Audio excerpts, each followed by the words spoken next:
Buenas tardes a todos y a todas, gracias por estar aquí. Para mí es un placer estar. Tenía muchas ganas de poder encontrar el hueco y estos últimos días que íbamos, de hecho he llegado tarde porque llevo todo el día como con un cuarto de hora de retraso con todo lo que tengo que hacer. Ya mañana a primera hora de la mañana me vuelvo para Madrid, que es la ciudad donde vivo, ¿no?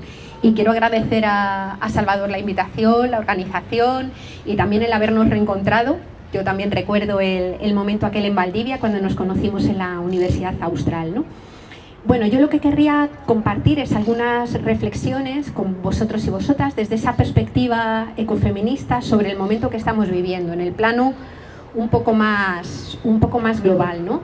Y como no tenemos mucho tiempo, voy a entrar de forma muy directa a algunas cosas. En algunos momentos pretendo ser bastante provocadora. Y que luego tengamos un rato para poder compartir, para poder conversar, ¿no? Bueno, estamos viviendo un momento histórico que yo consideraría que está caracterizado por el hecho de que la economía, la política y la cultura hegemónicas, las mayoritarias, las dominantes, le han declarado la guerra a la vida. Por eso a mí me parecía tremendamente sugerente, y en las protestas aquí en Chile, yo ahora llevo como mes y medio en Chile y me he movido desde Santiago hacia abajo por un montón de ciudades, por un montón de lugares, y he participado en protestas en muchos sitios diversos, ¿no? Y tanto en Santiago como en Puerto Montt, también en Punta Arenas, me llamó la atención ver carteles en las protestas que aludían a todo el tema de salud mental. Es decir, y personas que de alguna manera se articulaban en la protesta en su calidad de personas que se relacionaban de alguna manera con la problemática de la salud mental, ¿no? Y claro, yo encontraba que tenía mucho sentido, porque la pregunta es, en un modelo, en un sistema que le declara la guerra a la vida, ¿es posible estar sano? ¿Es posible que haya salud? Salud entendida en esa dimensión integral de la palabra salud. En un sistema que, sin embargo, se organiza, crece y pretende funcionar en contra de las bases que sostienen la vida humana, también el resto de la vida, pero la vida humana. Y al hilo de eso me gustaría compartir estas reflexiones para tratar de ver cómo eso que se ha llamado crisis ecológica y social, que estos días está tanto en las pantallas a raíz pues de todos los datos que tienen que ver con el cambio climático, con el agotamiento de bienes de la corteza terrestre que son imprescindibles para que funcione la economía tal cual la conocemos, como las violencias en sus diferentes dimensiones, violencias machistas, violencias estructurales, violencias económicas, como la profundización de las desigualdades están completamente interconectadas y es imposible que las podamos comprender si las analizamos por separado. En ese sentido, yo lo que querría es, pues hacer algunas reflexiones que de alguna manera permitan conectar muchas de estas crisis que son multidimensionales, que son diversas y que al ponerlas en común terminan mostrándonos, o yo por lo menos quiero defender, que terminan mostrándonos que nos encontramos en realidad ante una crisis de civilización. Ante una crisis de civilización precisamente porque a pesar de su gravedad permanece social y políticamente inadvertida para una gran cantidad de gente. Y desde ahí quiero empezar a razonar, ¿no? He dicho, y hay que sostener, y hay que argumentar, que estamos viviendo un momento de verdadera guerra contra la vida. Y quería empezar recordando de qué depende la vida humana. También el resto de la vida, pero me voy a centrar en la vida humana. ¿Qué es lo que ha hecho, qué es lo que hace que cualquiera de las personas que estamos ahora mismo aquí hayamos podido llegar vivas desde el día que nacimos hasta el día de hoy? O dicho de otra forma, ¿qué es lo que no hubiera podido faltar para que pudiéramos llegar vivas? Y tenemos que reconocer que tenemos dos importantísimas dependencias, dos importantes relaciones que son materiales y que también son simbólicas e intangibles, las dos cosas. La primera de ellas viene dada por el hecho de reconocer que los seres humanos somos una especie viva que vive inserta en un medio natural, en una naturaleza de la que formamos parte, indivisiblemente, inevitablemente, y de la que obtenemos todo, absolutamente todo lo que necesitamos para estar vivas. Es obvio que el agua que bebemos, el aire que respiramos, lo que permite que se genere energía, por ejemplo el petróleo, el carbón o el sol, en el caso de la energía solar. Los propios procesos naturales como la fotosíntesis o la polinización, sin los cuales no podría haber posibilidad de producir alimentos, son procesos, son bienes que pertenecen, que están dentro de la naturaleza. Y no han sido ni fabricados ni son controlados a voluntad por los seres humanos. Es decir, los seres humanos podemos embotellar agua, pero el agua la fabrica el ciclo del agua. Los seres humanos podemos extraer carbón del subsuelo, pero de modo alguno los seres humanos fabricamos el carbón. Los seres humanos podemos y respiramos el oxígeno de la atmósfera, incluso la contaminamos, pero al modo alguno somos capaces de hacer nada que sirva para que la naturaleza regenere más oxígeno. Los seres humanos naturalmente cultivamos alimentos, pero esos alimentos no podrían producirse si no fuera por la fotosíntesis o si no fuera por la polinización que hacen los insectos. Sin embargo, en nuestro modelo dominante, lo que estudian mayoritariamente, por ejemplo, las personas que estudian ciencias económicas en las universidades, es justo lo contrario. Se estudia en una asignatura que, por ejemplo, se puede llamar Economía de los Recursos Naturales, se puede estudiar, digamos, lo que llamamos materias primas, pero estudiamos los recursos naturales como si fueran un subconjunto, una parte de la ciencia económica y no justamente al revés. La ciencia económica es una parte de la naturaleza, es decir, sin naturaleza no hay economía, sin naturaleza no hay tecnología, sin naturaleza no hay nada de lo que los seres humanos podamos fabricar, podamos tratar de obtener para sostener las condiciones de vida. Y esta naturaleza de la que dependemos, de la que formamos parte, tiene una característica que es la de tener límites. Hay límites en los minerales de la corteza terrestre que solamente se pueden sacar de ella hasta que se agotan o hasta que resulta imposible técnicamente extraerlos. Hay límites también en lo que llamamos renovable, como es el agua. El agua es un bien renovable, pero si el agua se extrae del cauce de un río o de un acuífero a una velocidad mucho mayor de la que el ciclo del agua la vuelve a reponer, también topamos con los límites, porque el ciclo del agua no funciona a la velocidad que le gustaría al metabolismo agrourbano industrial, sino que funciona a la velocidad del ciclo del agua. Y hay límites también en lo que llamamos sumideros del planeta, que es aquello que permite que se degraden todos los residuos que generamos. Lo que quiero decir con esto es que en un planeta que tiene límites físicos, nada puede plantearse crecer ilimitadamente. Ni un bosque, ni un arrecife de coral, ni el tamaño de una ciudad, ni por supuesto ningún sistema económico, por supuesto tampoco el capitalista, se pueden plantear crecer de forma ilimitada, mientras para crecer necesiten utilizar bienes limitados de la corteza terrestre. Luego retomaremos sobre esto. Pero decía que había dos dependencias que tenemos las personas. Y la segunda dependencia viene dada por el hecho de que nuestra vida transcurre encarnada en cuerpos que nacen, en cuerpos que de vez en cuando enferman, en cuerpos que tienen necesidades diversas, a veces tienen discapacidad, a veces diversidad funcional, y en cuerpos que terminan muriendo, en cuerpos que tienen que ser cuidados a lo largo de toda su existencia, pero sobre todo y de forma intensa en algunos momentos del ciclo vital. Pensemos que una criatura recién nacida no sobrevive a sus primeros años de vida si nadie la cuida.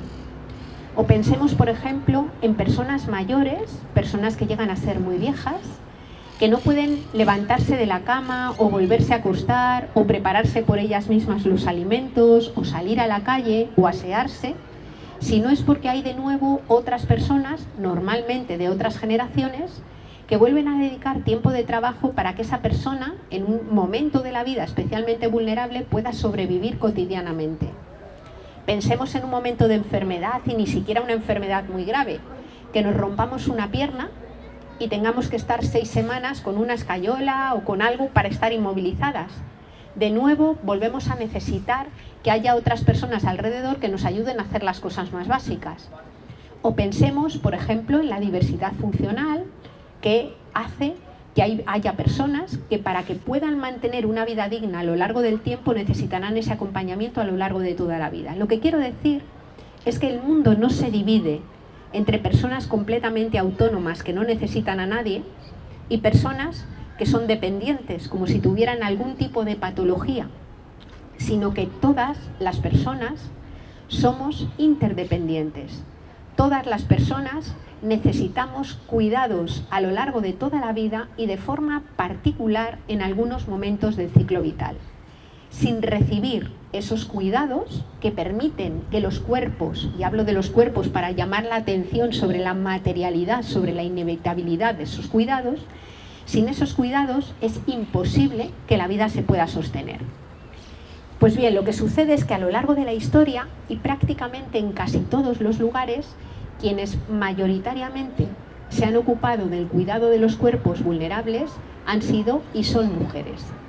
Y han sido y son mujeres desde nuestro punto de vista, no porque estemos mejor dotadas genéticamente para cuidar a personas mayores o para cuidar personas enfermas, sí obviamente para gestar y parir, que es un universal insoslayable. Pero lo que quiero decir es que desde que una persona nace hasta que una persona muere, hombres, mujeres, personas, comunidades, sociedades, tienen la capacidad, tienen la potencialidad, y yo voy a tratar de defender que tienen la obligación de ocuparse corresponsablemente del cuidado de los cuerpos. Nadie puede vivir sin cuidados y nadie debe de tener la posibilidad de separarse de la obligación de cuidarnos corresponsablemente, ¿no? Y si somos mayoritariamente mujeres quienes lo hacemos, y no es porque estemos mejor dotadas genéticamente para ello, es porque vivimos en sociedades que denominamos patriarcales, que tienen una particular división sexual del trabajo y que asignan de forma no libre diferentes tareas, diferentes roles en función del sexo que se te asigna en el momento del nacimiento. Si en el momento del nacimiento se designa que eres niña, básicamente tienes un proceso de socialización que conduce a que se vaya interiorizando toda la obligación del cuidado, fundamentalmente en eso que algunos feminismos han denominado el servicio familiar obligatorio, que es básicamente la obligación de ocuparte del cuidado, sobre todo en el entorno de la familia, creando, por ejemplo, uniones entre la mujer, esencialmente, lo definido como mujer, y la lógica del amor ligada al sacrificio, como si por el hecho de ser mujer estuvieras poseída por una especie de esencia amorosa que se apodera de nosotras y nos hace desear con fuerza renunciar a sueños y proyectos para poner nuestros tiempos al servicio de los sueños y proyectos de otras personas. O el miedo. Digamos que los feminismos están denunciando con mucha fuerza cómo la violencia estructural, la violencia simbólica, la violencia psicológica y también la violencia física se asienta muchas veces en un entorno que debiera ser el más seguro para todas las personas, que es el de tu propia casa. Y cómo la punta de iceberg de ese sistema violento es lo que hemos llamado feminicidios, que con mucha fuerza en los últimos años están aflorando, no porque haya más, no porque digamos aparezcan ahora, sino porque de repente se visibilizan con más fuerza gracias a un movimiento social que se articula, ¿no? Lo que quiero decir es que somos seres completamente codependientes y por tanto sujetos a los límites físicos del planeta. Somos seres radicalmente interdependientes y por tanto nuestras vidas, una a una, en solitario, son absolutamente imposibles. Y esto significa que la vida humana, cada vida humana, tiene que ser sostenida intencionalmente. Sostenida en la comunidad intencionalmente. Porque una vida nacida, por el hecho de haber nacido, no es una certeza, es una posibilidad.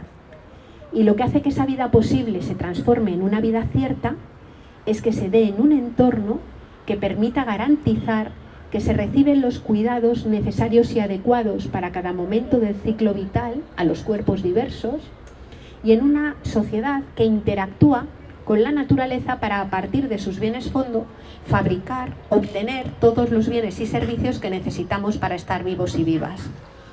Por eso, desde las miradas ecofeministas, nos gusta hablar más que, como ha solido hacer el movimiento ecologista, del cual yo formo parte, en lugar de hablar de la sostenibilidad del planeta o de la sustentabilidad del planeta o de la necesidad de salvar el planeta, recordamos que el planeta se sostiene él solo, que no hace falta que nadie lo salve y que lo que ahora mismo está en riesgo es la posibilidad de mantener vidas dignas, vidas decentes, de seres humanos y otras especies vivas en un planeta al cual se está obligando a cambiar en sus lógicas de organización y en un planeta además parcialmente agotado. Y en una sociedad que no prioriza el cuidado, sino que prioriza otras cuestiones de las que hablaremos un poquito más tarde. Es decir, desde los planteamientos ecofeministas lo que decimos es que no hay posibilidad de generar sociedades en donde las personas puedan vivir vidas decentes, en las que las personas puedan estar sanas, si no es una sociedad que prioriza y pone en el centro el sostenimiento de las vidas, de todas las vidas. Cuando vivimos en sociedades que tienen otras prioridades, el crecimiento económico, las tasas de ganancia del capital, la acumulación, la explotación, la maximización del beneficio, resulta que la vida deja de ser prioritaria y al dejar de ser prioritaria aparecen todas estas dinámicas de verdadera guerra contra la vida de las que hablaba antes, ¿no? Al menos yo creo que podríamos en este repaso súper rápido establecer 3 dimensiones diferentes en la guerra contra la vida.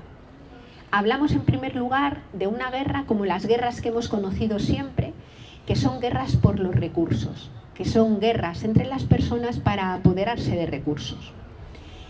Por ejemplo, nos encontramos ante lo que incluso un organismo, desde luego cero sospechoso de ecologismo, como es la Agencia Internacional de la Energía, ha denominado y ha reconocido que es ese momento que se ha llamado el pic del petróleo convencional. Me voy a detener un momento en la cuestión energética porque yo creo que es una cuestión central que está fuera de la mayor parte de los debates en el momento actual y me parece imprescindible meterlo dentro para poder reconstruir algo que sea decente, ¿no? ¿A qué se le llama el pic del petróleo convencional? Pues a ese momento en el que por cada barril de petróleo que se extrae en cualquier lugar del mundo no se encuentran reservas que lo puedan sustituir. El petróleo es un mineral y por tanto es un recurso finito y agotable.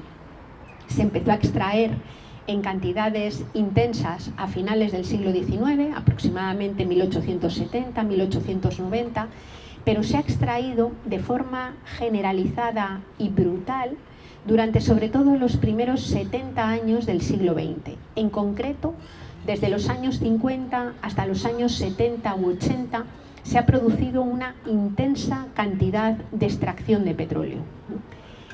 El agotamiento de este petróleo de buena calidad tiene una repercusión enorme en un modelo económico, digamos, mundializado, industrializado y globalizado, que no funciona si no es con el aporte de grandísimas cantidades de petróleo. Pensemos en cómo se están produciendo ahora mismo los alimentos en una buena parte del mundo, de una forma industrializada, grandes monocultivos, una intensa cantidad de máquinas, productos agroquímicos que son derivados del petróleo, químicos de síntesis, y también una forma de producir en donde lo que comemos ha sido producido muy lejos de donde se come, en unos sistemas de organización mundial, digamos, del traslado de los alimentos, que hacen que lo producido en un lugar sea trasladado a lugares completamente lejanos y eso requiere intensas cantidades de petróleo. Pero pensemos, por ejemplo, también en los modelos urbanos. Ciudades como la ciudad donde yo vivo, la ciudad de Madrid, o ciudades como Santiago de Chile, son absolutamente inviables sin un gran aporte de energía fósil. Pensemos en cómo tenemos que trasladarnos de unos lugares a otros de la ciudad. Pero no solamente eso, sino que pensemos que vivimos en ciudades que no producen nada que sirva para estar vivo. El alimento que comemos, la ropa que vestimos, el agua que bebemos, tiene que ser trasladado desde fuera de la ciudad al corazón de la ciudad. Las ciudades, los modelos urbanos, sobre todo las ciudades grandes, no funcionan tal cual están concebidas en el momento actual, si no es con un flujo importantísimo de energía fósil. Y en este momento, de los 7.300 millones de personas que vivimos en el planeta, más del 50%, por primera vez en la historia de la humanidad, vivimos en ciudades y vivimos en ciudades grandes, ¿no? Quiero llamar la atención sobre esto porque esto explica algunas dinámicas terriblemente injustas y de vulneración de derechos en ese proceso de acaparamiento de las fuentes energéticas y en concreto del petróleo. Si pensamos en los lugares donde ahora mismo se está extrayendo petróleo de cierta calidad, los nombres de los países nos van a sonar un montón. Siria, Libia, Irak, Irán, Venezuela, Colombia. Son lugares en donde se están viviendo dinámicas tremendamente violentas, guerras formales, algunas veces con ejércitos de países, como fue el caso, por ejemplo, de Irak, con la invasión durante la Segunda Guerra del Golfo que protagonizaron el ejército de Estados Unidos, el ejército inglés y el ejército de mi país, de España, ¿no? Que entraron directamente con la voluntad, entre otras cosas, de acaparar recursos y por otro lado conseguir que la propia población iraquí no los utilizara para ponerlos al servicio de los mercados globales, y en otros casos guerras no formales, que están protagonizadas por empresas de corte transnacional que acuden a los territorios y que cuentan con ejércitos privados y seguridades privadas que se dedican a criminalizar, hostigar, perseguir, vulnerabilizar y en el extremo asesinar a pueblos originarios, a sociedades campesinas y a mujeres que viven en esos territorios y que tratan de defender sus formas de vida. En un proceso de saqueo que no es nuevo, que comienza con las colonias, pero que continúa en un proceso neocolonial en este momento sostenido, entre otras cosas, por las reglas de la Organización Mundial del Comercio, por los tratados de libre comercio que se presionan para aprobar en montones de lugares y que blindan ese acaparamiento injusto de recursos y desposeen a las comunidades y a los pueblos, digamos, no solamente de territorio, no solamente de forma de vida, sino también, digamos, de las posibilidades de sostener la vida tal cual la han conocido, ¿no? ¿Por qué digo que es tan problemática la cuestión del petróleo? Porque se habla en muchas ocasiones de otras fuentes energéticas que pueden sustituir al petróleo. Y en concreto en estos días, con la celebración de la COP25, que tenía que haber sido aquí en Santiago de Chile y que se trasladó a Madrid, básicamente nos encontramos con que una de las soluciones que se plantea constantemente es la transición a un modelo basado en energías limpias y renovables, ¿no? Las energías limpias y renovables, efectivamente, pueden sostener las necesidades humanas, pero tienen dos problemas. El primero de ellos es que ni de lejos tienen la capacidad energética del petróleo.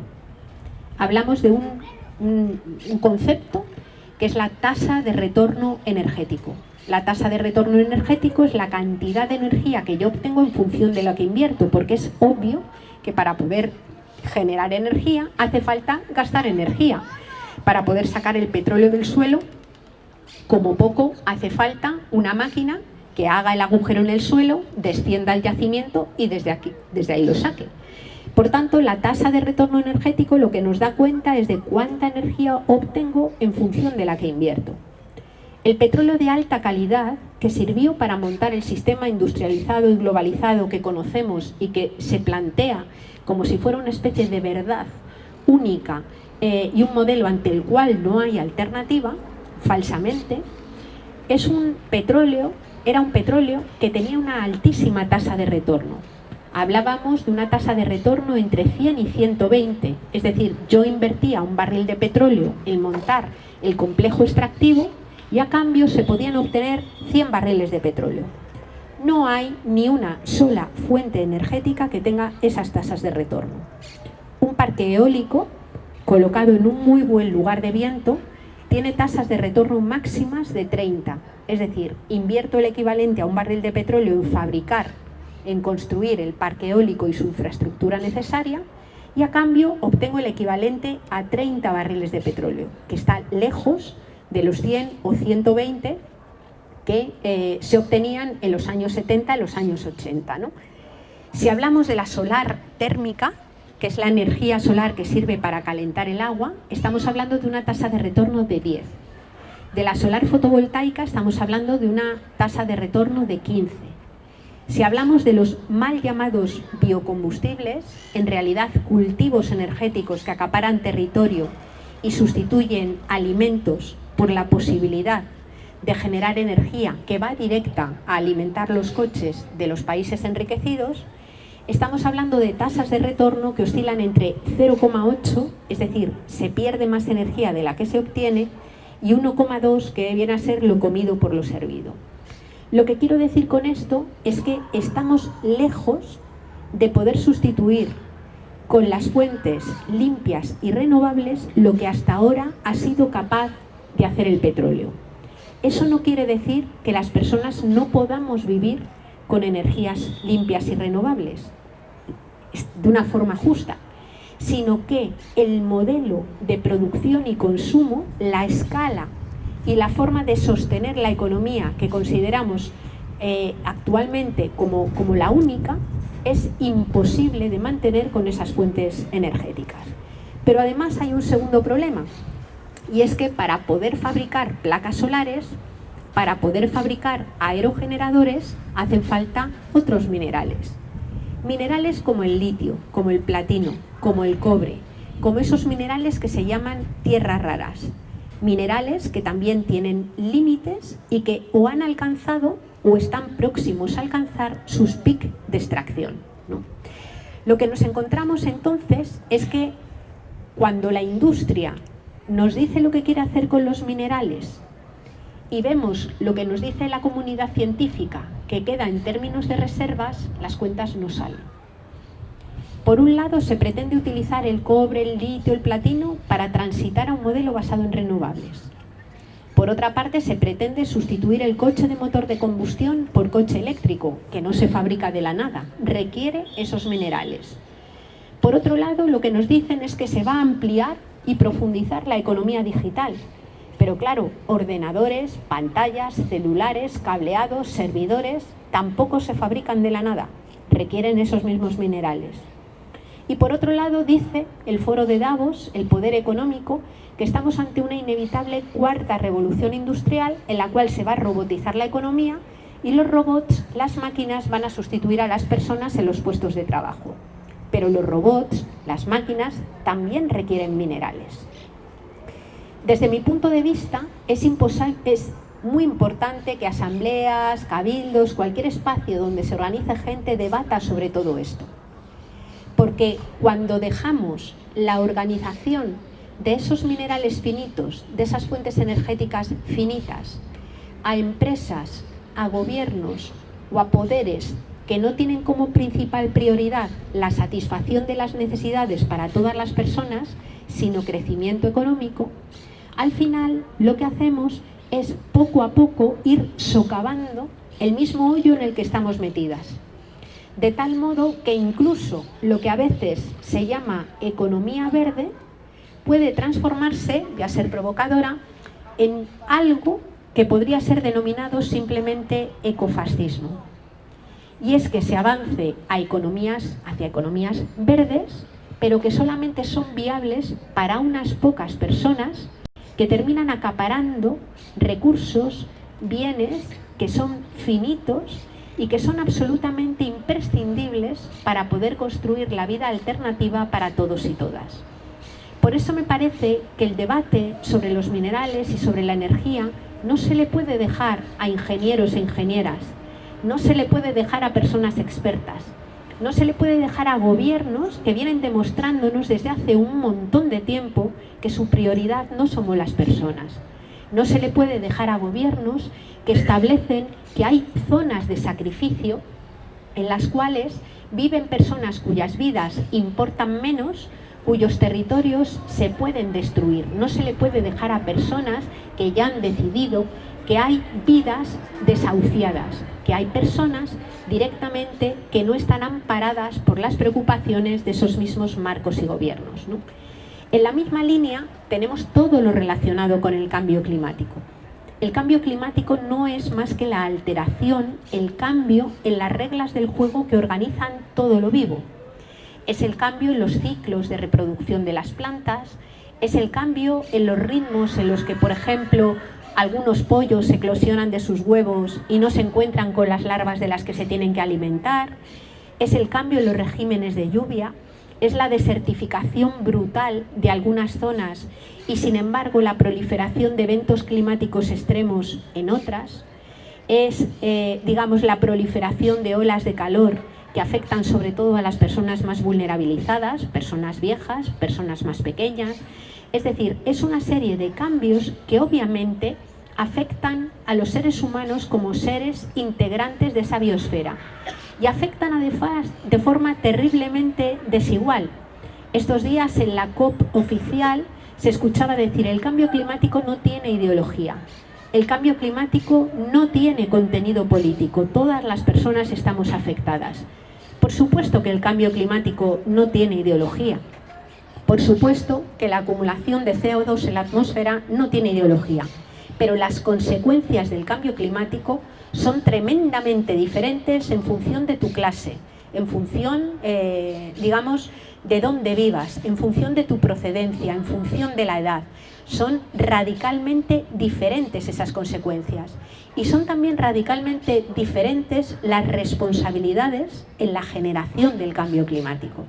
Es decir, hay un análisis que es un análisis de clase, que es un análisis de corte feminista, que es un análisis, por supuesto, de corte ecologista y también en función, digamos, del racismo estructural existente que hace que afecte de forma diferente, que tiene que ver con el análisis de la crisis ambiental, ¿no? Esta crisis ecológica está en el corazón de la crisis económica, pero ambas se analizan por separado. Muchas veces cuando vemos por qué la economía no crece o cuando analizamos por qué las personas se empobrecen, se sitúan en el desempleo o empiezan a tener dificultades para acceder a los mínimos que necesitan para estar vivas, no vinculamos esa crisis económica con la crisis ecológica. Y entonces lo más normal es que desde todos los ámbitos, incluso desde las miradas de opciones de esto amplio y largo que podemos denominar hoy izquierdas o visiones emancipadoras, se plantea que la única solución es el crecimiento económico, conseguir crecimiento económico y repartir la riqueza de otro modo. Por supuesto que el reparto de la riqueza es absolutamente clave, pero es imposible generar una normalidad alternativa a la actual que se base en la misma forma de producir. Y a mí esto, por los cabildos y asambleas que he pasado y por los debates que estamos teniendo también dentro de mi propio país, me preocupa mucho decirlo. Es completamente imposible generar un nuevo Chile, en este caso, que reparta la riqueza, que no se deje a nadie detrás, si se pretende construir sobre el mismo modelo de crecimiento económico, la misma forma de producción de bienes y servicios con las que se ha pretendido construir en el momento actual. Y eso se conecta directamente con la crisis ecológica. Lo que está pasando a nivel mundial es que las economías globalizadas están teniendo muchísimas dificultades para crecer. Prácticamente desde los años 80 nos encontramos ante lo que se ha llamado un proceso de estancamiento secular de la economía. Es decir, la economía ya no crece produciendo bienes y servicios en fábricas que generan puestos de trabajo, sino que la economía desde los años 80 crece con la lógica del neoliberalismo capitalista, es decir, con la lógica de la especulación, metiendo dentro de la economía cosas que antes no estaban metidas. Las pensiones, la sanidad, la educación, todo lo que se cubría de alguna manera o se pretendía cubrir colectivamente en torno a lo que se llamaban servicios públicos, de repente se convierte en una mercancía y empieza a ser aquello que hace crecer la economía por la vía de que las personas tengan que pagar cada vez más por cosas por las que no habría que pagar. ¿Qué quiero decir con esto? Que nuestro modelo económico, la economía capitalista, funciona considerando solamente aquello que hace crecer la economía en términos monetarios. Tenemos un importante problema y es considerar riqueza solo aquello que puede ser expresado en términos monetarios. es decir, a lo que se le puede poner un precio. Pero ¿cuánto vale la fotosíntesis? ¿Cuánto vale el ciclo del agua? ¿Cuánto vale el trabajo que esas mayoritariamente mujeres denominadas dueñas de casa hacen a veces durante 50 años de su vida, produciendo bienes y servicios, cuidando los cuerpos, sin que sin embargo intervenga el mercado en ello? Todo ello no es considerado riqueza, no es considerado economía y por tanto es invisibilizado y es explotado. Cuando reducimos el concepto de valor al concepto de precio, lo que empieza a suceder es que ya no solamente es que haya cosas importantes que no cuentan dentro de la economía, sino que incluso la destrucción pasa a ser considerada riqueza. Os pongo algunos ejemplos. Estar sana, entendiendo la salud, en este caso simplemente como ausencia de enfermedad, no contabiliza dentro del Producto Interior Bruto, porque estando sana no genero riqueza monetaria. Pero sin embargo, la enfermedad sí que genera crecimiento económico. Porque el negocio o el interés de una farmacéutica no es que la gente esté sana, sino que objetiva o subjetivamente esté enferma y compre medicamentos. La paz, entendida simplemente como ausencia de conflicto bélico, no cuenta en el Producto Interior Bruto ni suma en la economía. Pero la guerra sí. La guerra es un enorme motor de crecimiento económico. Por el pago de armamento, por la destrucción, por el consumo de energía y por todo lo que tiene que venir después cuando reconstruimos lo que previamente ha sido destruido, que hay que pagarlo. Todo eso sí que cuenta en las cuentas económicas del sistema. Y por eso tenemos un modelo económico que utiliza y da los golpes con el timón mirando solamente aquello que genera valor económico y no relacionándolo con las necesidades de las personas. Eso conduce a que vivamos en sociedades que no permiten discriminar dentro de la economía entre lo que nos acaricia y lo que nos aplasta. Os pongo un ejemplo. No podemos distinguir como sociedad entre la fabricación de bombas de racimo y la fabricación o el cultivo, mejor dicho, de trigo. ¿Por qué? Porque las cuentas económicas del sistema, los datos de crecimiento económico, los datos de Producto Interior Bruto, suman las dos cosas, sumándolas solo en términos monetarios. El cultivo de trigo, cuando se hace no para autoconsumo, sino para el mercado, suma en el Producto Interior Bruto, y la fabricación de bombas de racimo también. Como suman en la misma unidad, no podemos distinguir entre esas producciones.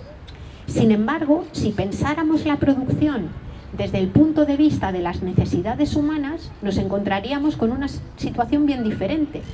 Y es que desde el punto de vista de las necesidades humanas, somos conscientes de que con trigo se puede fabricar pan, y sin embargo, nadie que no sea una persona absolutamente, no sabía cómo denominarlo, nadie que no sea una persona profundamente inmoral, puede defender que una bomba de racimo satisface una necesidad humana. Me refiero al uso de lo producido. Lo producido es una bomba de racimo, y cuando lo utilizado directamente va en contra de la vida, esa producción que es celebrada en el mercado porque se mide solo en términos monetarios, es una producción absolutamente nefasta para el conjunto de la vida si la pensamos desde la perspectiva de las necesidades humanas, ¿no? Por eso, yo creo que en este momento de debate debemos preguntarnos cuáles son las necesidades humanas que hay que satisfacer para todas las personas, no solo para unas pocas. ¿Qué es entonces lo que hace falta producir? Porque no todo lo que llamamos hoy producción en el mercado sirve para satisfacer necesidades humanas. Y por otro lado, ¿cómo lo producimos? ¿A costa de qué? ¿Lo hay para todo el mundo? Cuando, por ejemplo, el coche eléctrico se plantea como una solución al coche de motor de combustión y a la contaminación, decimos, ¿es posible que toda la población tenga un coche eléctrico individualmente? Es imposible, porque no hay material en la tierra para poder fabricarlo. Luego, eso que no puede ser extendido a todo el mundo, lejos de ser un derecho, constituye un privilegio. y podría ser una opción alternativa si pensáramos en un modelo público colectivo de transporte que fuera compartido. En ese caso, quizás sí, pero en el caso de la utilización individual, pues probablemente, seguramente no. Esa reducción del concepto de valor al concepto de precio ha acumulado, o es la que ha conducido, a un mito que es el que hemos denominado el mito de crecimiento. Y es ese mito que dice que el hecho de que la economía crezca es siempre bueno en sí mismo y en cualquier caso, ¿no? Independientemente de que en su crecimiento destruya bienes que no volverán a estar nunca disponibles para ningún otro uso, como son los minerales, o independientemente de que en su crecimiento económico básicamente destruya bienes que son imprescindibles para poder sostener la vida. El sábado visité el Cajón del Maipo y allí tuve ocasión de ver, las centrales hidroeléctricas que se están intentando construir para generar electricidad, que tienen fundamentalmente como destino la extracción de minerales, la extracción minera, ¿no? Me contaban que para poder montar esas centrales hidroeléctricas ha sido necesario desviar parte del agua o comprometer el desvío, todavía no se ha planteado, de parte del agua que en este momento está abasteciendo la ciudad de Santiago de Chile. El agua potable que viene de los cerros, de un glaciar, del río Colorado y del río Maipo, ¿no? Claro, ¿cómo es posible que haya alguien que decida racionalmente traspasar el consumo de agua potable o la viabilidad del abastecimiento de agua potable, la que bebemos las personas, a un proceso de generación hidroeléctrica? Solo es posible porque las personas que están razonando y que toman esas decisiones están mirando cuánto va a aumentar la caja y cuánto va a aumentar su tasa de ganancia en la empresa. No están pensando en la seguridad ni en las necesidades de las personas que viven en Santiago de Chile y que tienen que beber porque somos un 65% agua. Cuando razonamos estrictamente en términos monetarios, abandonamos directamente la preocupación por cómo se va a sostener la vida de la gente, ¿no? Y lo mismo sucede cuando analizamos cómo nuestra sociedad considera el concepto de trabajo. ¿A qué le llamamos trabajo dentro de esta cultura económica? Le llamamos trabajo solo a lo que hacemos a cambio de dinero, solo a lo que está monetizado. Y por tanto, la aportación de esas mayoritariamente mujeres que dentro de los hogares producen bienes y servicios dentro de la economía doméstica y no están remuneradas, no es trabajo. De hecho, muchas veces cuando le preguntas a las dueñas de casa si trabajan, te dicen que no, que ellas no trabajan. Y cuando se hace la encuesta de población activa, se las incorpora dentro de esa encuesta como población no activa, aunque puedan pasar 50 años de su existencia estando 24 horas y 365 días al año disponibles para producir bienes y servicios que permiten mantener cotidiana y generacionalmente la vida. Eso no es trabajo. Y por tanto, cuando llega el momento, por ejemplo, de la vejez o el momento de ser mayor, y hace falta pensar cómo se protege, aunque solamente sea económicamente, esas vidas, esas personas no son protegidas por la aportación que ellas han hecho al mantenimiento del conjunto social, sino que si tienen recursos es básicamente porque están casadas a través del vínculo del matrimonio con personas que sí han participado en la esfera laboral. Es decir, no hay una valoración equitativa de las diferentes aportaciones y las diferentes vidas. Los modelos económicos funcionan, podríamos utilizar la metáfora de un iceberg como un iceberg, en el cual si miramos la parte visible, la parte que vemos que flota por encima del agua, estamos viendo solamente la parte más pequeña del sistema que hay en el iceberg de la economía, aquello que se compra y se vende, el trabajo remunerado, las mercancías, la prima de riesgo, las inversiones, pero debajo, con un tamaño mucho más grande y sosteniendo a flote esa economía, sujetándola, componiéndola, nos encontramos con la extracción de cantidades ingentes de materiales de la corteza terrestre, con la explotación de los excedentes que generan los ciclos naturales y también con la incautación de una cantidad ingente de horas de trabajo que mayoritariamente mujeres realizan en el ámbito de los hogares, entre otras cosas, para producir una materia prima que necesita el modelo productivo, que es la mano de obra. Si no fuera por ese trabajo gratuito que se hace dentro de los hogares, es absolutamente imposible que funcione el modelo económico capitalista. Por eso decimos que se trata de un modelo ecocida, porque cuando crece destruye las bases materiales que sostienen la existencia. Es un modelo heteropatriarcal, porque para funcionar necesita extraer esos trabajos que son asignados mayoritariamente dentro del modelo heteropatriarcal a las mujeres, a las personas consignadas como mujeres. Es un modelo que es tremendamente injusto porque reparte de una forma tremendamente desigual la riqueza, pero además es un modelo colonial y racista, porque básicamente lo que permite sostener materialmente la parte visible, la parte enriquecida, es el extractivismo en territorios que históricamente han sido utilizados como grandes minas y grandes vertederos.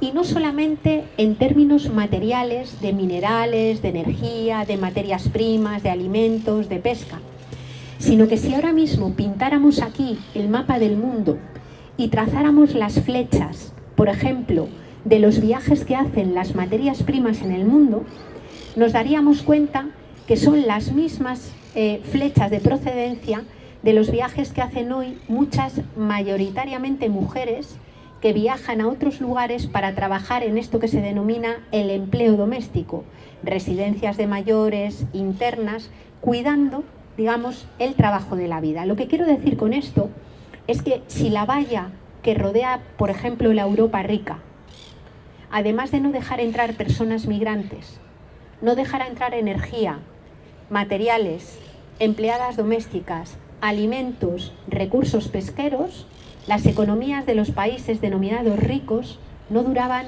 ni 2 meses. Todos, absolutamente todos, los lugares denominados enriquecidos son lugares que cumplen la característica de vivir con muchos más recursos de los que hay en sus propios territorios. A esto, Boaventura de Sousa Santos le ha puesto un nombre que es fascismo territorial, y yo creo que lo pone de una forma tremendamente precisa, ¿no? Si toda la población del planeta viviera como vive materialmente, la media de una persona, la media de las personas, por ejemplo, de Estados Unidos, nos harían falta 5 planetas. Como la media de una persona en el Estado español, 3 planetas. Como la media de una persona en Kuwait, 12 planetas. Como la media de una persona danesa, 5 planetas. Como la media de una persona chilena, 2 planetas, 2,7. Casi 3 planetas también. Lo que quiero decir con esto, teniendo en cuenta que además las medias ocultan tremendas desigualdades, es que la única posibilidad de construir modelos en donde las personas accedan a los mínimos materiales y a los tiempos necesarios para poder sostener una vida sana, una vida decente, pasa necesariamente porque aquellos sectores de privilegio que usan muchísimo más de lo que les corresponde, reduzcan de una forma drástica su consumo y su exigencia material. Eso pasa no solamente por reformar modelos de consumo a nivel individual, sino por transformar radicalmente, estructuralmente, digamos, los metabolismos económicos y las economías. Requiere un reparto y una redistribución radical de la riqueza. Requiere un reparto y una redistribución también de los tiempos que comporta tener cuerpo y ser especie. Por eso, esa primera dimensión de guerra por los recursos a la que me refería yo, va seguida en este momento de una verdadera guerra contra los derechos económicos, contra los derechos sociales, incluso contra los derechos, digamos, de expresión, de libertad de expresión y de protesta, como estamos viendo en tantos países que de repente legislan para que el derecho, de alguna manera, impida, por la vía del derecho, se impida la legítima capacidad que tenemos las personas para ser capaces, por un lado, de confrontar y por otro, de reconstruir modelos alternativos. Y la última dimensión de esta guerra es una guerra contra los vínculos y las relaciones, ¿no? Si este modelo ha podido de alguna manera hacerse hegemónico, ha sido, entre otras cosas, porque ha construido deliberadamente un proceso de profunda individualización, un proceso en el que se ha construido la desconfianza y el miedo, a veces incluso a las personas que tenemos más cerca. Un proceso en el que la vida se ha fragmentado, se ha atomizado y de alguna manera se han destruido vínculos comunitarios que son necesarios para poder construir la vida en común, para poder construir algo alternativo, ¿no? Por eso en este momento yo, por las diferentes asambleas que he ido pasando a raíz de la revuelta en Chile, una de las cosas que más me comentaba un montón de gente ha sido de repente el placer que sienten de juntarse en una plaza, de mirarse unas vecinas a otras, de reconocerse, de ponerse nombre y empezar a conocer a la gente que se tiene alrededor. Yo creo que esa reconstrucción de vínculos comunitarios, esa reconstrucción de vínculos asamblearios, esa reconstrucción de la vida en común, de la vida comunitaria, es absolutamente clave, ¿no? Ahí tenemos importantes modelos que observar y de los que aprender.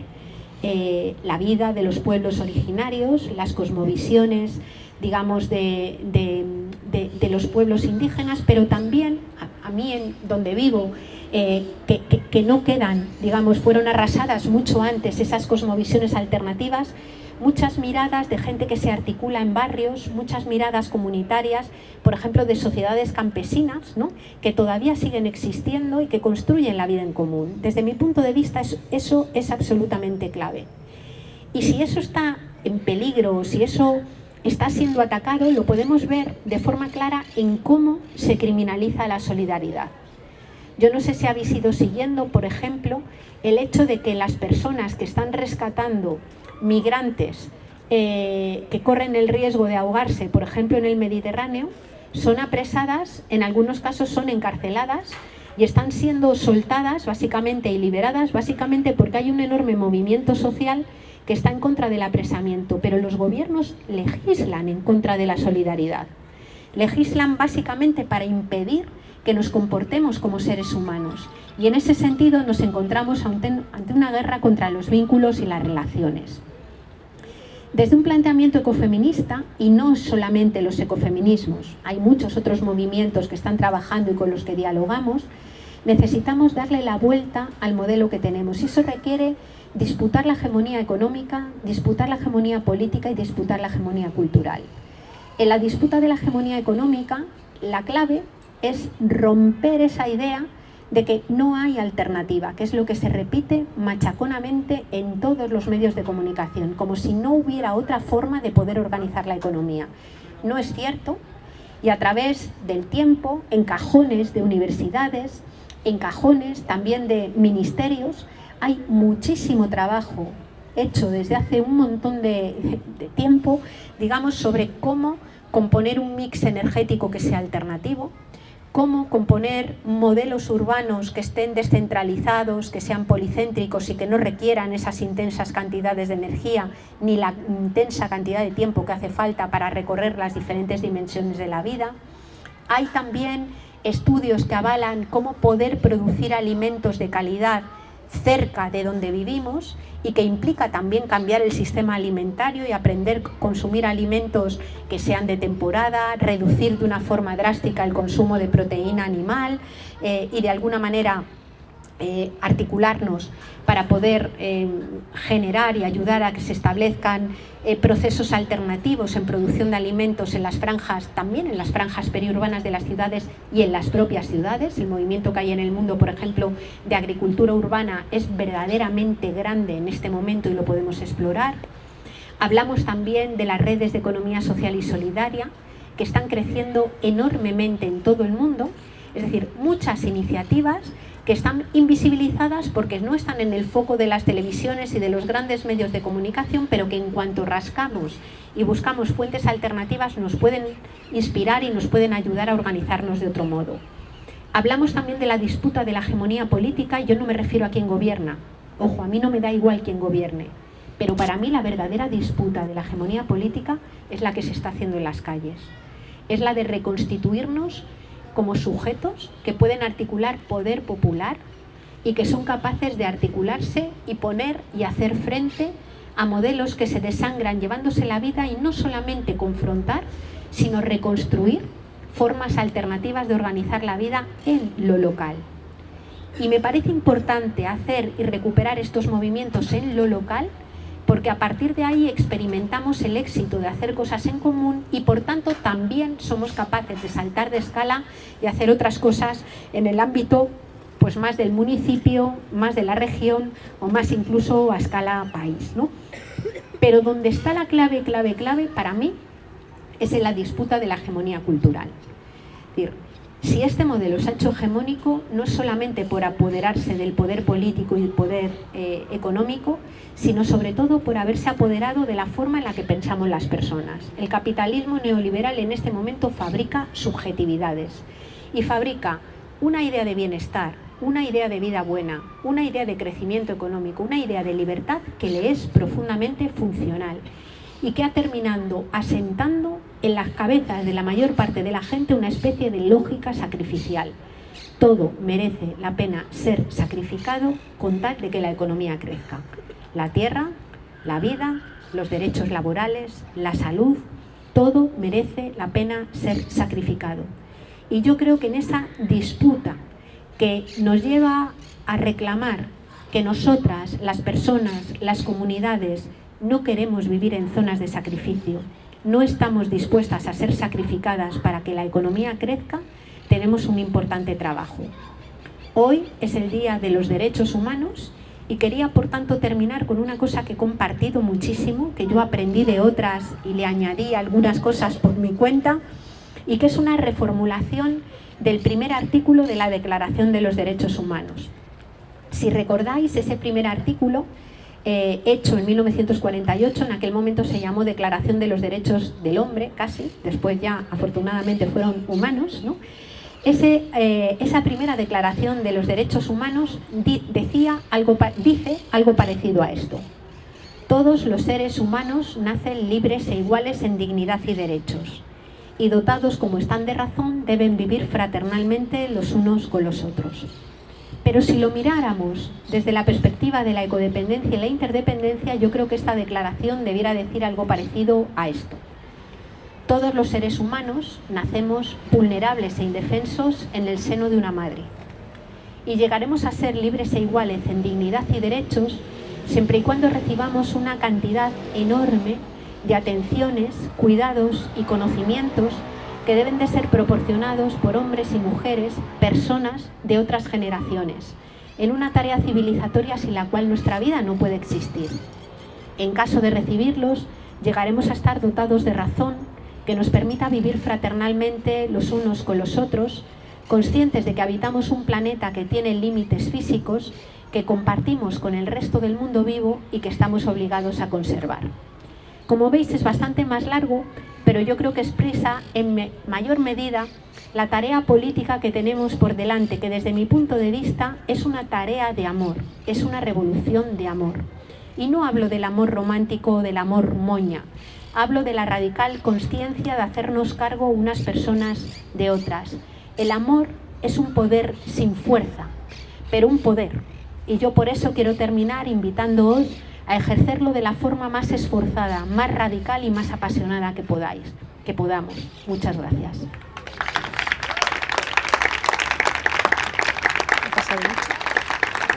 No, bien. Sí, claro.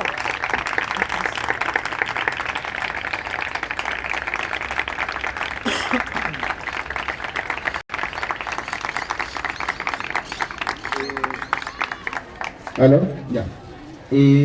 Vamos a abrir algunas preguntas para que podamos generar un diálogo también con Yayo. Y vamos a abrir el micrófono.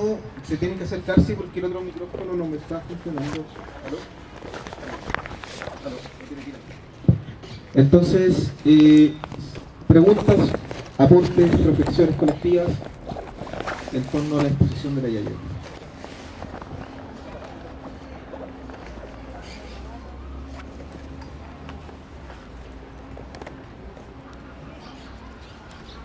Vamos. Acá.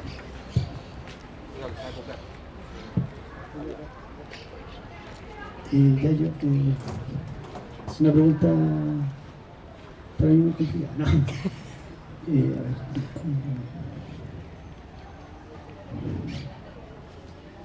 Por ejemplo, se plantea desde la tesis ecofeminista, socialista, el tema del decrecimiento.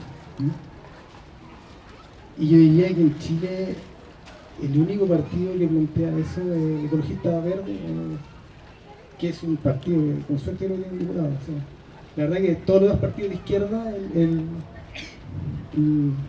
estándar es el crecimiento. O sea, de hecho, se plantea siempre los modelos, el modelo que se de Sur Corea, siempre es como el tema, pero creo que en el discurso oficial no está el tema instalado. Y entiendo que obviamente es algo que tiene que plantearse de abajo, desde la asamblea. Pero en algún momento es que nos hicimos preguntar ¿cómo lo hacemos? Para que salte para arriba y ya sea algo que se diga. O sea, hoy en día cuando por ejemplo hace un tiempo se decía si iba bien o mal este gobierno, que tal vez no, era si crecía o no, incluso de la izquierda. Esa es una pregunta, ¿cómo pasamos a que sea algo que de alguna manera puede estar integrado, digamos, en las bases o en los territorios, pero que llegue a permear algún partido oficialista, digamos, de la institucionalidad? Eso. ¿Hay otra?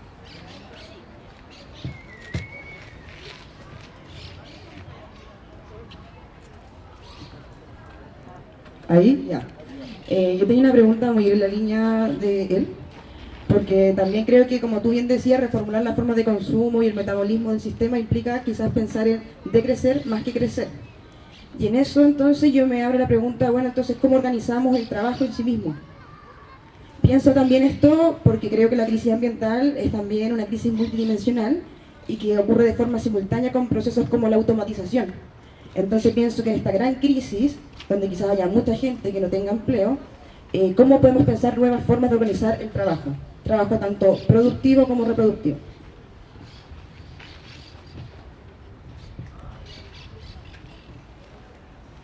Hola, ¿qué tal? Muchas gracias. Estaba pensando también sincrónicamente más o menos lo mismo, pero mi pregunta es ¿cómo crees tú que podríamos llegar a estas clases hegemónicas y oligárquicas, en donde se está generando justamente esta opresión? O sea, donde más se consume, donde más está instaurado como el patrón cultural y el pensamiento hiperconsumista, etcétera. ¿Cómo entrar ahí? ¿Cómo entrar desde estos paradigmas? Ahí damos otra, pasamos la ronda.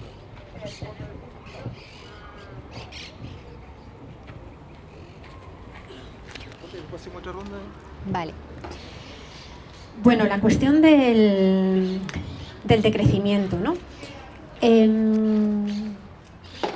A ver, las utopías emancipadoras que nacieron en el siglo XIX, la utopía socialista, la utopía del comunismo, nacen de la misma mirada cultural que nació el propio liberalismo y el propio capitalismo, ¿no? Y nacen de una concepción de la tecnología y de una concepción económica que reducía también el concepto de valor al concepto de precio. De hecho, yo creo, por ejemplo, que los países del socialismo real mostraron de una forma clara que era imposible hacer algo alternativo al capitalismo si se basaban en el mismo modelo de producción, ¿no? Es decir, se pretendía repartir de otra manera, pero sin embargo, al hacer ese reparto sobre la vía de fabricar más, se llegó a una debacle ecológica. Por ejemplo, lo podemos ver plasmado en el agotamiento del mar de Aral o en fenómenos de contaminación masiva, que además hizo caer también estrepitosamente el modelo, ¿no? Y que nadie lo defendiera desde dentro, que eso llama la atención. Claro, ¿qué es lo que sucede? Que en muchos casos, justamente lo que tú has dicho, lo que se han llamado opciones de izquierda o emancipadoras, tienen en la cabeza exactamente el mismo modelo de producción. ¿Cómo opera ahí el decrecimiento, ¿no? Pues en primer lugar, yo he sido algo crítica con algunas formas en las que, sobre todo en Francia y en Italia, que es donde nace un poco el movimiento de la de croissants, que fue el primero, ¿no? Han tratado la cuestión del decrecimiento. Para mí, el decrecimiento no es una opción política o una teoría política. Para mí el decrecimiento es simplemente un dato y creo que desde ahí hay que afrontarlo. ¿A qué me refiero con eso? La economía va a decrecer materialmente, está decreciendo materialmente sí o sí, porque lo marca el agotamiento de los recursos naturales del planeta y la destrucción, por ejemplo, de las cantidades de tierra fértil que tenemos, la destrucción de las fuentes de agua potable. Es decir, la economía, queramos o no queramos, va a decrecer globalmente, está decreciendo globalmente. Y por tanto el reto es cómo decrece. Si decrece por una vía fascista, que es esta que hace que quienes tienen poder económico, político y militar sostengan estilos de vida despilfarradores, mientras cada vez más gente va quedando orillada a los márgenes de la vida, o se hace por una vía en la que podamos generar modelos más justos que lo repartan todo, repartan tiempos, repartan acceso a los bienes de consumo y repartan acceso también a la renta. Y me parece que esto es muy importante trabajarlo en la base de los grupos, porque no es solamente los partidos de izquierdas, es que mayoritariamente cuando nos juntamos en asambleas o nos juntamos con colectivo, esa lógica sacrificial y ese mito del crecimiento se ha transformado en una verdadera religión civil. Hay algo que es sagrado y es la conceptualización de que la economía solo se mantiene si crece monetariamente. Y ahí tenemos un importante problema de civilización que es preciso de construir y que requiere inevitablemente, desde mi punto de vista, pedagogía popular. ¿Qué quiere decir esto? Que tenemos por delante las personas que nos queremos articular la tarea de formarnos, la tarea de ser capaces de explicarlo y la tarea de compartirlo. En mi experiencia personal, que llevo ya años con este tema, por supuesto no sola, con otras muchas personas que lo hacen, en mi experiencia personal, cuando somos capaces de explicarlo con claridad, la cosa se entiende. Y entonces nos estamos encontrando con que en los últimos años cada vez hay más gente que va entrando por debajo con esta mirada. ¿Qué es lo que sucede? Que esta mirada y hablar del reparto de la riqueza como única solución para crear vidas dignas topa de forma inmediata con los privilegios de algunas personas. Es decir, más que nunca, la lucha contra la pobreza es luchar contra la excesiva riqueza. Y eso ha sido una cosa que se ha ido abandonando en los últimos años. ¿Qué nos prometía la ONU? ¿Qué prometían los propios sindicatos? ¿Qué han prometido incluso opciones de izquierdas de marco o de corte socialdemócrata? Pues que la vía para poder generar riqueza era el crecimiento económico. La economía crecía y algo le caía a todo el mundo, ¿no? Pero yo creo que el caso, por ejemplo, en España también, pero el caso de Chile, por estar aquí, es paradigmático. Chile ha sido un país que ha tenido un crecimiento económico de los más altos y más sostenidos en términos de PIB de los últimos años. Ritmos de crecimiento fuertes. Ritmos de crecimientos fuertes que en este momento del estallido se ve con claridad que han sido sostenidos gracias a un empobrecimiento brutal de las personas mayores que vieron sus pensiones solidarias ser sustituidas por sistemas de pensiones privados, en donde lo que importa es el dinero que han ganado los fondos de inversión que gestionaban esas pensiones y que ahora mismo generan pobreza. Un crecimiento económico que ha dilapidado y ha dejado prácticamente seca una buena parte del país.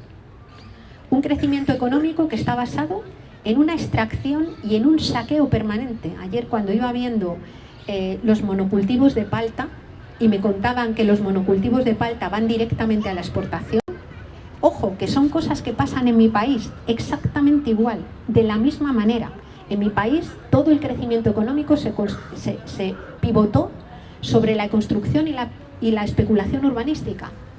Y cuando la crisis se produjo, resulta que ahora tenemos toda la costa rodeada de casas en primera, segunda, tercera, cuarta, quinta, sexta línea de playa que permanecen ocupadas 22 días al año. Es una ruina, ¿no? Es decir, lo que sostuvo el modelo y lo que ha hecho crecer la economía ha sido el empobrecimiento de la tierra y de las personas. Es un auténtico saqueo y eso hay que trabajarlo. Para eso nos tenemos que formar, porque no basta solamente con leerlo y decirlo, sino que tenemos que ser capaces de explicarlo de forma pedagógica y además de forma, digamos, empática, porque las personas que han interiorizado que este modelo de verdad servía para construir bienestar y de repente ven esta estafa, sufren la desesperación, lo viven con catastrofismo, lo viven con desilusión y por tanto tenemos que formarnos para ser capaces de acompañar ese proceso y sustituirlo con las ganas de articularnos, con las ganas de construir una cosa alternativa y con la confianza y la esperanza activa de que somos capaces de hacerlo, ¿no? Por tanto, ese tema es clave, ¿no? En mi país también los partidos de izquierda les pasa exactamente lo mismo. Algunos de ellos se van cayendo del guindo, voy a utilizar una expresión que aprendí antes de ayer, se van pegando el alcachofazo, que me encantó, ¿no? Y poco a poco van también de alguna manera aprendiendo y entendiendo que lo que han venido sosteniendo como forma de articular riqueza y generar bienestar no se sostiene. Y ahora mismo dentro de los propios partidos hay unas broncas descomunales. Hoy, antes de venir para acá, venía leyendo la bronca que tienen dentro de algunos sectores muy de izquierda al hilo de si Greta Thunberg es un fantoche que utiliza el capital o no, ¿no? Sin pensar en cómo una buena parte de lo que ellos llaman clase obrera organizada, que son los sindicatos mayoritarios, vienen siendo un fantoche al servicio, digamos, de los grandes poderes económicos desde hace un montón de tiempo. Es decir, unos sindicatos, en mi país al menos, que directamente se preocupan solo por la mejora de las condiciones concretas de sus puestos de trabajo, sin mirar si para sostenerlo se agota el agua, se empobrece a otras personas, o sin mirar qué puestos de trabajo han venido desapareciendo, por ejemplo, los de las personas campesinas, los de las personas que arreglan o reparan cosas, en este proceso que se ha llamado de crecimiento. O sea, que ahí yo creo que tenemos un terreno que requiere el diálogo, que requiere la formación y en el que no podemos tomar atajos. Ojalá los pudiéramos tomar y hacerlo de una forma mucho más rápida.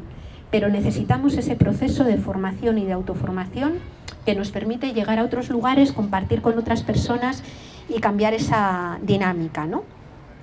El tema de cómo organizar el trabajo. Mira,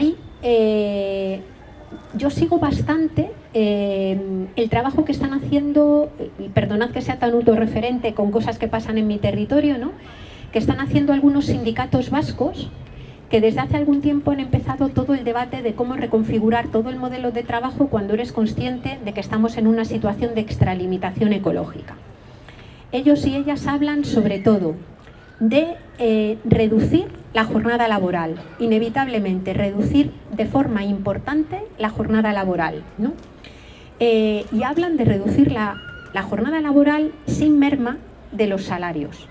Claro, eso requiere mucha lucha social y requiere básicamente que personas que tienen unos beneficios obscenos dejen de tener esos beneficios obscenos. Eso no se consigue si no es con articulación social. Igual que aquí no se hubiera planteado el gobierno tener a regañadientes que pensar en una nueva constitución si no fuera por la bronca que hay montada en la calle.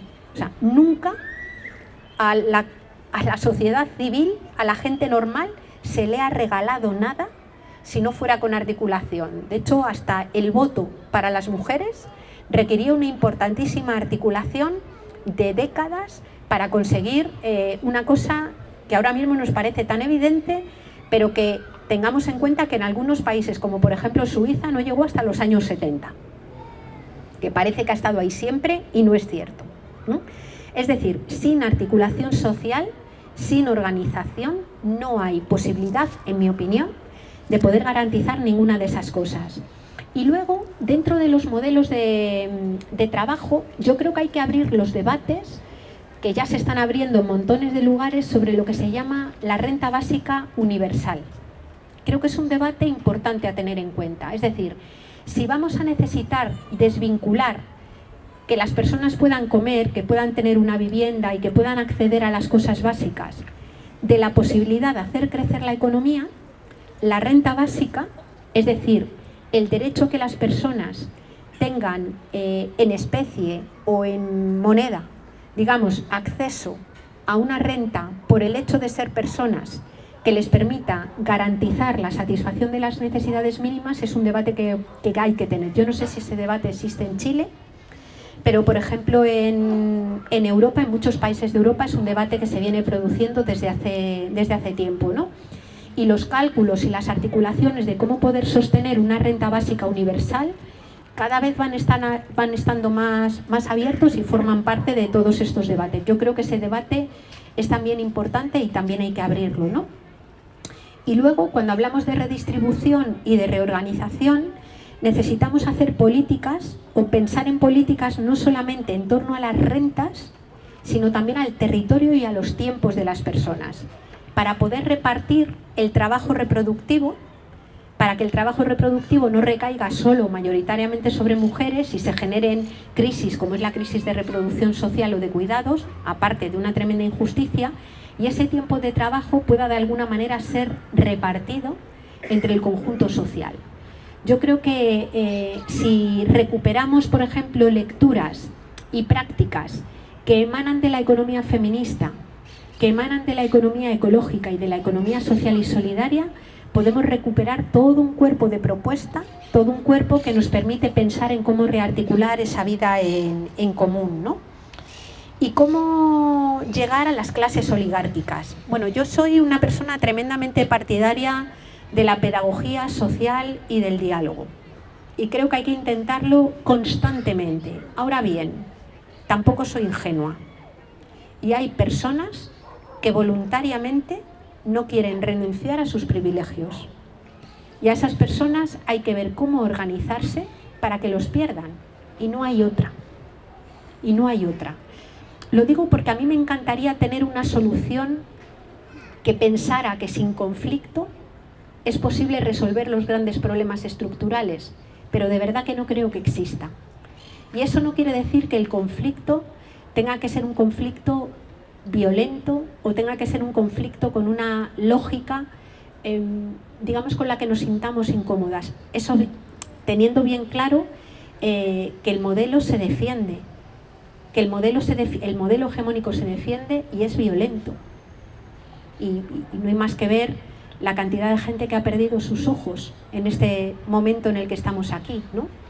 O a la gente que se la ha detenido, a la gente de la que se ha abusado, a la gente que es algo que está pasando en todos los lugares, ¿no? Entonces creo que eso obliga también a pensar en la autodefensa.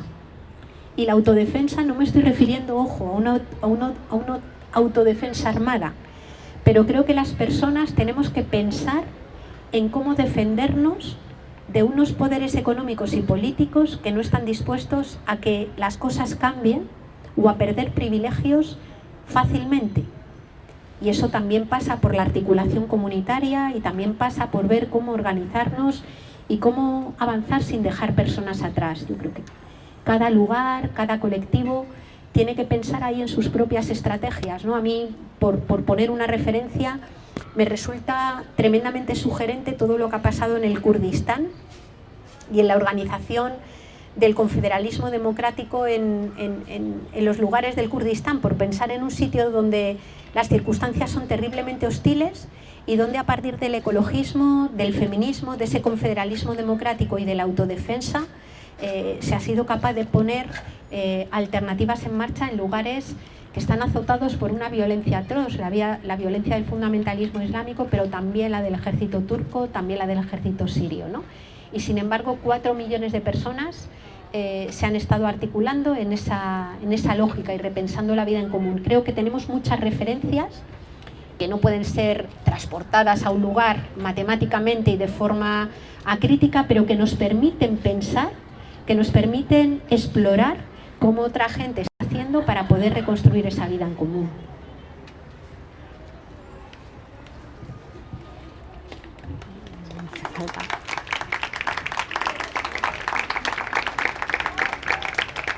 ¿Más preguntas, comentarios? ¿Acá?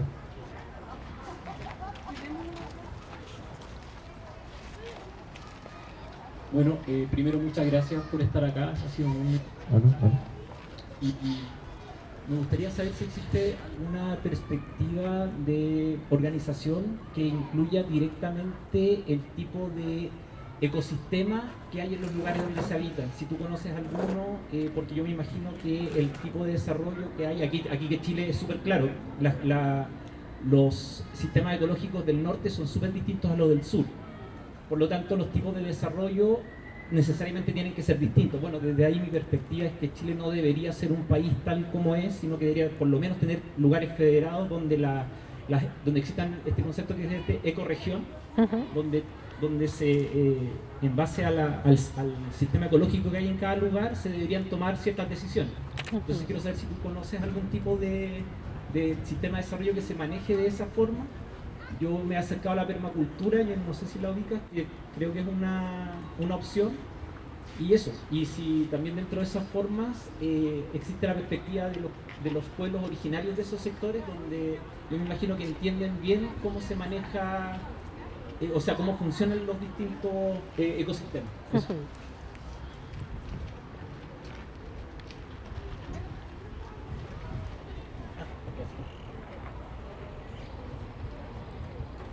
Hola, gracias por tu interesante conversación. Me parece y me llama mucho la atención que también estés buscando tú aspectos locales también como claves para entender el cambio y quizás compartir y saber tu opinión respecto a distintas instancias y poquitas en las que hemos estado reunidas hablando sobre las oportunidades que ha tenido el ecofeminismo desde las claves latinoamericanas, en donde efectivamente en Latinoamérica desde el 2000 hasta el 2016 se han vivido procesos súper interesantes en la movilización, en donde se inicia con muchas demandas hacia la reivindicación del derecho de la naturaleza, los pueblos originarios, ¿no? El derecho a la soberanía alimentaria, etc. Y cómo todo este tránsito que también... Bueno, en cuanto a las formas o que nos puedan inspirar a la hora de, por supuesto, dentro de lo que se denomina ordenación del territorio, el concepto de bioregión o de ecorregión es clave. Es decir, ¿por qué organizar el territorio en torno a fronteras establecidas artificialmente y no organizarlo, por ejemplo, en torno a la cuenca de un río o en torno a un ecosistema que comparte, es decir, la propia configuración de la frontera y del espacio delimitado territorialmente en sistemas que inevitablemente son interdependientes, yo creo que es clave, ¿no? Por eso, por ejemplo, estamos trabajando cuando hablamos de las diferentes soberanías, que tenemos que considerar la soberanía alimentaria, la soberanía energética, estamos incluso cuestionando la propia palabra soberanía, que remite también a un soberano, una forma, y tratar de pensar en cómo articularnos en términos de autonomías interdependientes, ¿no?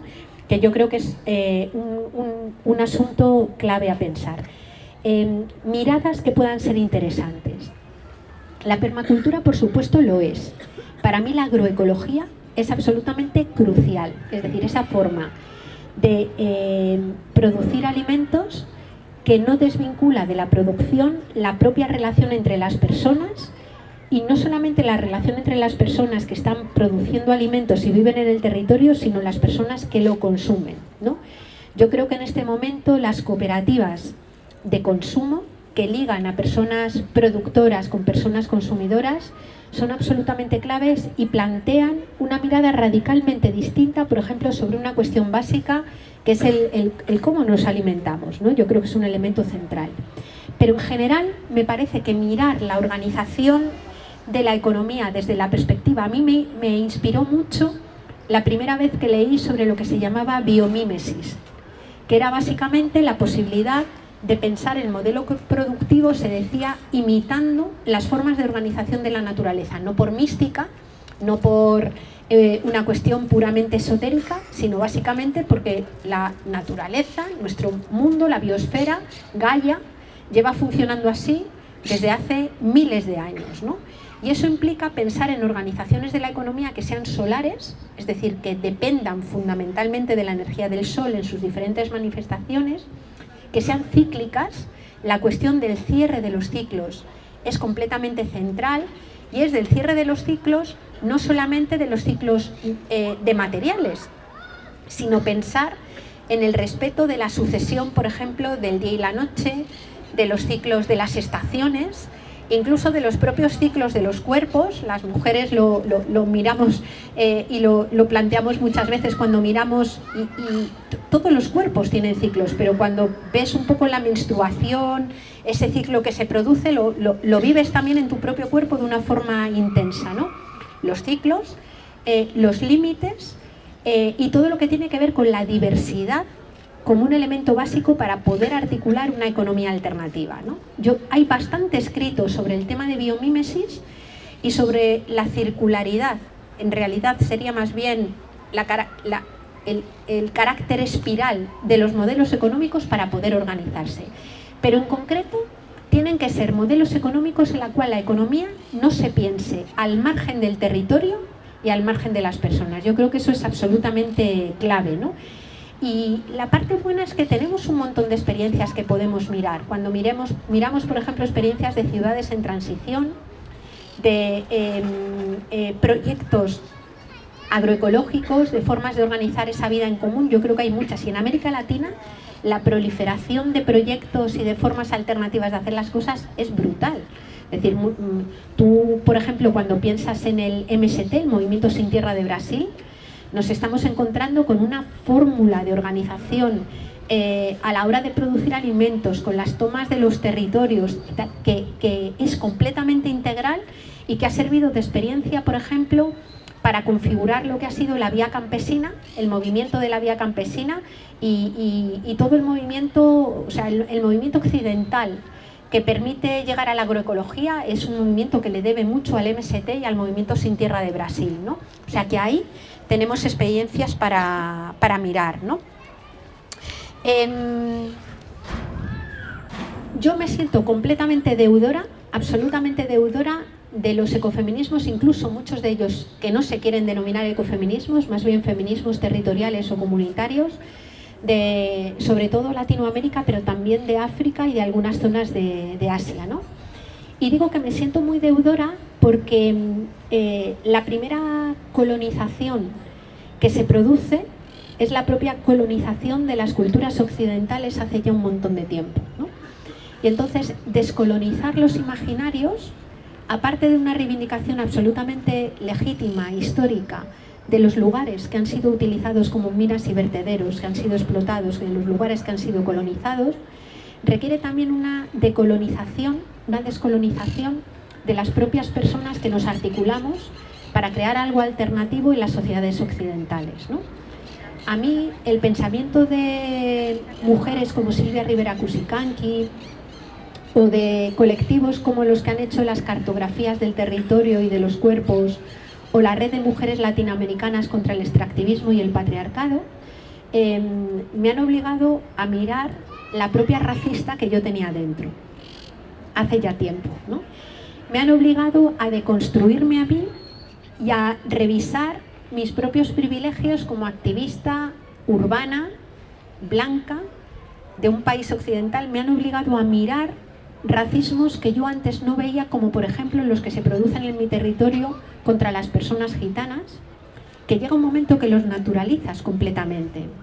Quiero decir con esto que sin esa mirada que le pone patas arriba a la colonia, que subvierte la mirada renacentista, que de alguna manera nos obliga a mirar la modernidad y la ciencia moderna como una ciencia reduccionista, mecanicista y colonial, es francamente difícil no solamente que en estos territorios que fueron colonizados, sino que en aquellos de donde surgieron el poder colonizador podamos ver una cosa alternativa. Entonces yo quiero decir que me siento completamente deudora de esa mirada decolonial, ¿no? Y que incluso nos ha obligado a cuestionar ese abismo ontológico que la cultura occidental estableció, incluso nombrando la naturaleza como una especie de objeto ajeno a la propia vida humana, ¿no? Yo quiero decir que mucho de lo que se ha producido, muchas de las experiencias denominadas ecofeministas u otras que no se quieren denominar así, en América Latina a nosotras nos han servido para articular las nuestras. y que en ese diálogo yo he encontrado una fuente de aprendizaje, de colaboración y de apoyo mutuo verdaderamente tremendo, ¿no? Yo qué sé, yo pienso, por ejemplo, en personas que ahora tenemos allí viviendo en España, como Lolita Chávez, que ha tenido que marcharse de su territorio porque ha sido 5 veces, y se ha intentado 5 veces asesinarla, o mujeres, por ejemplo, como Francia Márquez, que son amenazadas por empresas transnacionales, algunas de las cuales cotizan en el IBEX 35, que es el espacio en donde cotizan las empresas de titularidad española, es clave, ¿no? Y cuando, por ejemplo, ahora mismo comenzaba la cumbre alternativa a la COP25 en el Estado español, resulta que nos encontrábamos con que ese día que empezaba la COP, Endesa había comprado las portadas de todos los periódicos en papel de tirada nacional. Es decir, todos los periódicos arrancaron el día que se iniciaba la COP con un anuncio de Endesa en el que postulaba su energía verde y hablaba de cómo su tecnología era capaz de resolver los problemas de cambio climático, ¿no? En una imagen de greenwashing, de lavado verde brutal, cuando Endesa le corta la luz a la gente en España cuando no la puede pagar y condena a la gente a vivir con velas y a vivir con frío y a vivir con hambre, y acá también somete a las personas a procesos tremendamente violentos para apoderarse de las fuentes que generan la riqueza, pero también favorece dinámicas extractivistas que no solamente traen recursos naturales, sino también tiempos de vida de personas, incluso a veces tiempos de vida de personas que terminan abocadas a tramas, digamos, de trata o de explotación sexual, porque el propio cuerpo de las mujeres es utilizado como un campo de batalla, ¿no? Entonces, creo que esas miradas ecofeministas están generando un proceso de resistencia, también un proceso de encuentro y de hermanamiento que se tiene que realizar desde el absoluto respeto, desde la absoluta escucha y desde la absoluta renuncia, digamos, a las dinámicas de conocimiento que históricamente han sido también coloniales y históricamente también han sido etnocéntricas. Y en ese marco la memoria es crucial, ¿no? La memoria, como tú muy bien decías, no solamente la memoria, en este caso, de la dictadura, por ejemplo, de Pinochet en Chile, con todo lo que sea importante, todos los procesos pendientes de verdad, justicia y reparación, con los que yo me siento completamente conectada porque vengo de un país con un golpe de Estado franquista, 40 años de dictadura, una terrible inversión en miedo y 160.000 personas desaparecidas, enterradas en cunetas, donde todavía hijos ya de 90 años, de 80 años, no se atreven a decir, ahí está mi padre enterrado, porque siguen teniendo miedo, ¿no? Es decir, un proceso en el que la verdad, la justicia y la reparación no se ha producido y donde incluso la semana pasada el gobierno del Ayuntamiento de Madrid, un gobierno ultraderechista, un gobierno misógino, xenófobo y absolutamente defensor de todo lo que supuso el franquismo sociológico, incluso se ha permitido en el cementerio de la Almudena arrancar las lápidas donde figuraban el nombre de 3.000 personas fusiladas, ¿no? Todavía hoy, es decir, después de que en el año 75 muriera Franco y haya pasado todo el periodo de tiempo que ha pasado. Es decir, esa memoria me parece clave. Pero también otra memoria.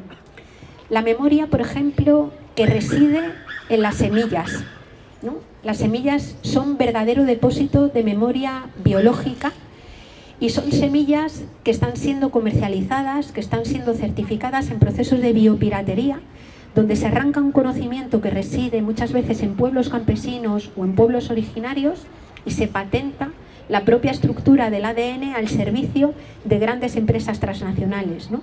La naturaleza tiene memoria en sus relaciones, tiene memoria en la biodiversidad y es una memoria que también está siendo humillada, una memoria que también está siendo olvidada, ¿no? Una memoria que se conecta también con la memoria de los pueblos. Yo no sé si conocéis el trabajo de dos antropólogos como son Víctor Toledo y Narciso Barrera Bassols, que escribieron un texto del cual yo he aprendido muchísimo. Estaba basado en el estudio de comunidades campesinas de muchos lugares de América Latina, también de algunos lugares de Europa y de África, que se llama La memoria biocultural del planeta, ¿no?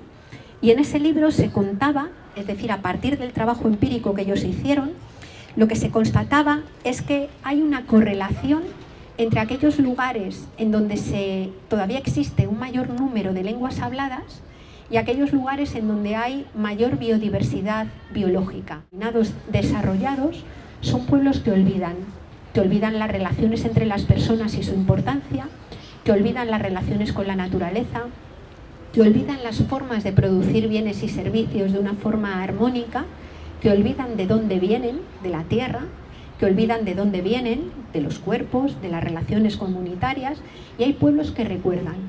Y esos pueblos depositarios de esa memoria biocultural son pueblos que están resistiendo, son pueblos que están en resistencia, en el caso de América Latina, desde hace 500 años.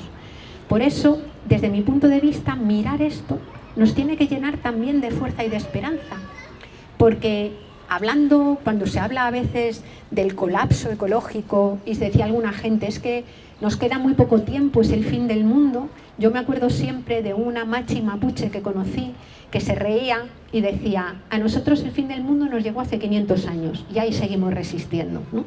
Es decir, en los territorios nos construimos y resistimos, y esa memoria, por tanto, es absolutamente crucial, ¿no? Hace poco leí un libro, era de literatura, que contaba cómo la policía, me parece que era la turca, cuando capturaba, o sea, ahora mismo el gobierno turco y la policía turca está haciendo como guardián, es decir, la Unión Europea le paga para que no permite entrar personas migrantes que vienen desde Siria. Y contaban algunos de los migrantes que luego son internados en centros de internamiento para extranjeros, que son cárceles en las que se meten a las personas por no tener papeles, que es un delito administrativo, no un delito penal, ¿no? Contaban algunos de estos migrantes cómo la policía turca, de las primeras cosas que hacía era quitarle los teléfonos celulares y romper las memorias de los teléfonos. Simbólicamente me parecía tremendo que parte también de ese ataque, de esa vulneración de derechos, pasara incluso por romper la memoria tecnológica donde residen los contactos de la gente que pasa, ¿no? Es decir, hay un ataque a la memoria brutal, y la memoria, por tanto, es un espacio de resistencia y de construcción alternativa, yo creo que clave. No sé si me queda algo más. Muchas gracias. Bueno, a propósito de lo mismo, ayer estuvimos con la Isabel Piper, que es parte del doctorado de Psicología de la Chile, y estuvimos hablando justamente de memoria, derechos humanos y prácticas de resistencia. Porque hemos constatado, por ejemplo, las mismas marchas, la emergencia de la bandera mapuche, por ejemplo, se constituye en sí mismo como una práctica de resistencia. Lo mismo que las canciones que se están cantando nuevamente, ¿no? Entonces pareciera ser que la memoria es un enclave demasiado importante y que debemos cultivar también. El propósito de estos espacios es justamente cultivar esa memoria. De hecho, en un rato más vamos a tener un velatorio, porque hoy día es el Día de los Derechos Humanos, y también paradójicamente se conmemora, no sé si se conmemora, ¿no? Hoy, un día como hoy murió Pinochet. Entonces se conjugan las dos cosas, ¿no? No sé si se conmemora eso, no sabría cómo se celebra eso.